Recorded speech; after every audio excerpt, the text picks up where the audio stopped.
नमस्कार। कभी सोचा है कि असली समृद्धि मतलब सच्ची दौलत होती क्या है? आज हम एक बहुत ही प्राचीन कथा की गहराइयों में उतरेंगे। ये कहानी है देवी कमला की, जो हमें धन, करुणा और सौभाग्य के असली मतलब को समझने में मदद करेगी। तो हमारी खोज यहीं से शुरू होती है, ये सवाल कि सच्चा धन आखिर है क्या? देखिए, ये सिर्फ एक सवाल नहीं है, ये एक पहेली है जिसे ये कहानी सुलझाती है और कहीं ना कहीं हमें अपने जीवन के बारे में सोचने पर भी मजबूर करती है। तो हमारी कहानी शुरू होती है एक ऐसे समय में जब पूरे ब्रह्मांड पर ना एक संकट के बादल छाए हुए थे।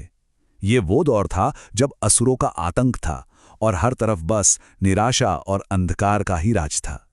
जरा सोचकर देखिए, एक ऐसी दुनिया जहां हर तरफ युद्ध की आग जल रही हो, डर का साया हो और चीजों की कमी की वजह से पीड़ा हो। हालात ऐसे थे कि लोगों के दिलों में उम्मीद की जो आखिरी किरण थी ना, वो भी बुझती जा रही थी।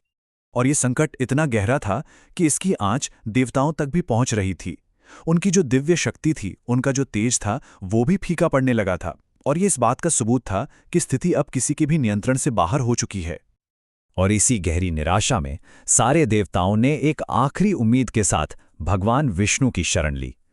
उनकी आवाज में बेबसी थी, एक पुकार थी, क्योंकि उन्हें इस अंधकार से बाहर निकलने का कोई और रास्ता नजर ही नहीं आ रहा था। और बस यहीं से कहानी एक बिल्कुल नया मोड़ लेती है। देवताओं की उस दर्द भरी पुकार के जवाब में भगवान विष्णु एक दिव्य समाधान का संकेत देते हैं। ये वो पल था जहां उस घने अंधकार में उम्मीद की पहली किरण चमकी। भगवान विष्णु एक बहुत ही शांत मुस्कान के साथ सबको भरोसा दिलाते हैं। वो कहते हैं, जब भी दुनिया में अभाव और भय का अंधेरा गहराता है, तब मेरी ही आंतरिक शक्ति श्री कमला संतुलन को वापस लाने के लिए अवतरित होती हैं। और फिर वो चमत्कारी पल आया। भगवान विष्णु के वचन के साथ ही क्षीर सागर की लहरों से एक दिव्य प्रकाश निकला और उस सुनहरी रोशनी के बीचों बीच एक विशाल कमल पर खुद देवी कमला प्रकट हुई। सच कहूं तो वो एक ऐसा दृश्य था जो दिव्यता और सौंदर्य की परिभाषा लिख रहा था।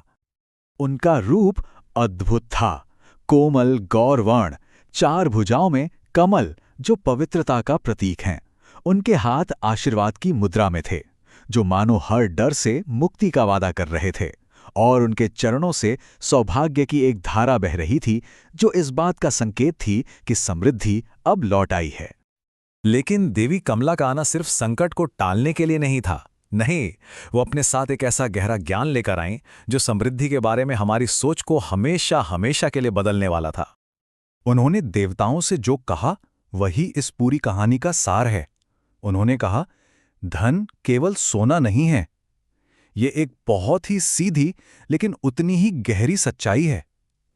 ये हमें सिखाती है कि हम जिसे धन समझते हैं ना, शायद वो असली दौलत है ही नहीं। तो फिर सच्चा धन क्या है? देवी कमला ने समझाया कि ये 6 गुणों का मेल है। पहला, संतोष, यानी जो हमारे पास है उसी में खुशी खोजना। दूसरा, अच्छा स्वास्थ्य, जो हमारी सबसे बड़ी पूंजी है। फिर आती है बुद्धि, प्रेम, मेहनत और आखिर में धर्म, यानी सही रास्ते पर चलना। जहां ये गुण हैं, वहीं असली समृद्धि है। और जैसे ही ये ज्ञान दुनिया में फैला, एक अद्भुत बदलाव आया। ये सिर्फ कोई चमत्कार नहीं था, बल्कि एक नई चेतना का जन्म था। देवी कमला की कृपा दृष्टि से पूरा संसार फिर से खिल उठा। उनके मौजूदगी का असर तुरंत और बहुत गहरा हुआ। असुरों का आतंक शांत हो गया, सूखी धरती पर हरियाली लौट आई, घरों में फिर से खुशियों की रौनक आ गई और हर किसी के मन में एक नई ऊर्जा और उत्साह भर गया। उनकी इसी महानता को देखकर देवताओं ने उन्हें महाविद्या कमला का नाम दिया। इसका मतलब है महान ज्ञान की देवी। ये नाम उन्हें इसीलिए मिला क्योंकि वे सिर्फ भौतिक धन नहीं देती, बल्कि धर्म से जुड़ी संपन्नता देती हैं, यानी ऐसी समृद्धि जो सही आचरण पर टिकी हो और जो हमेशा के लिए शांति और कल्याण लाए। तो इस प्राचीन कहानी का आज के जीवन में क्या महत्व है? इसका संदेश समय से परे है और ये हमें एक संतुलित और समृद्ध जीवन जीने की कला सिखाता है।